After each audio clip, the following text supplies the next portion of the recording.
Today I'm focusing on a very dark and serious stage of religious persecution. Of course, we're talking about religious freedom, and that's um, uh, the where the religious freedom lack. It leads to several stages, several phases in a society or in a country or in a nation, uh, and eventually lead to genocide. And a lot of people hesitate to talk about that, but over the past several decades, people have realized, especially people concerned with religious freedom, that we need to talk about this. We need to study this.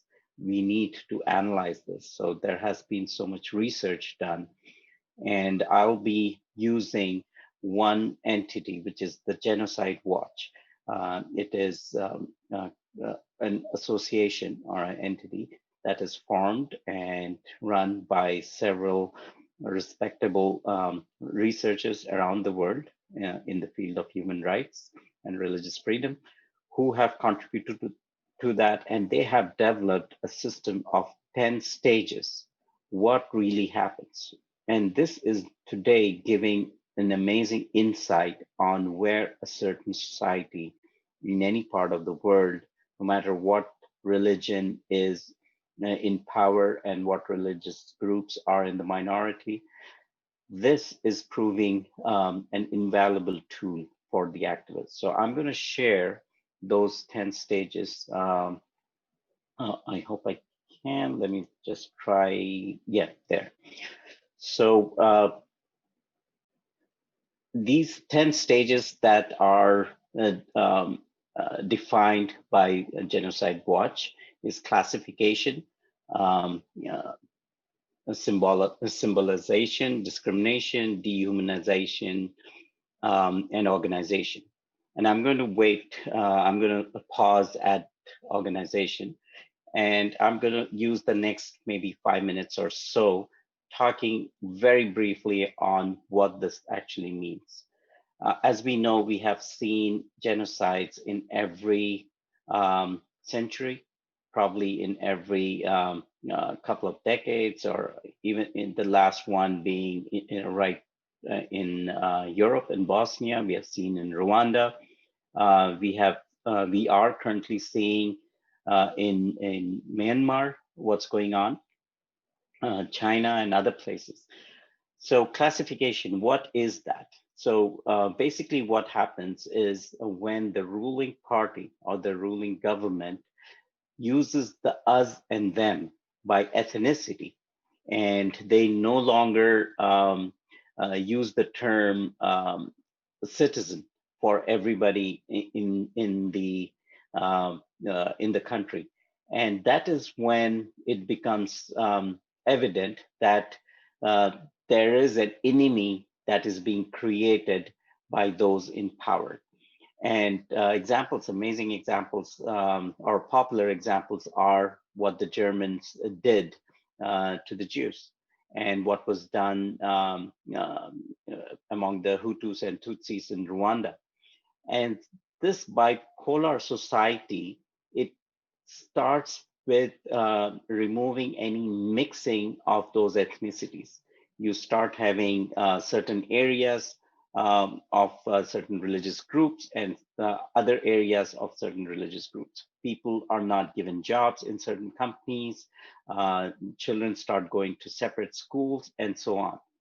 Symbolization, the next stage, is where it is symbolized that certain groups have a certain classification. For example, the Jews in Germany were symbolized by colors or certain dress, and we also call that stereotyping. And then this type of classification and symbolization appear normal, but they result eventually in identifying or strengthening the them and us philosophy. And we see this in history very clearly, how the Nazis use this in Germany, and also so many other countries in Rwanda and so on.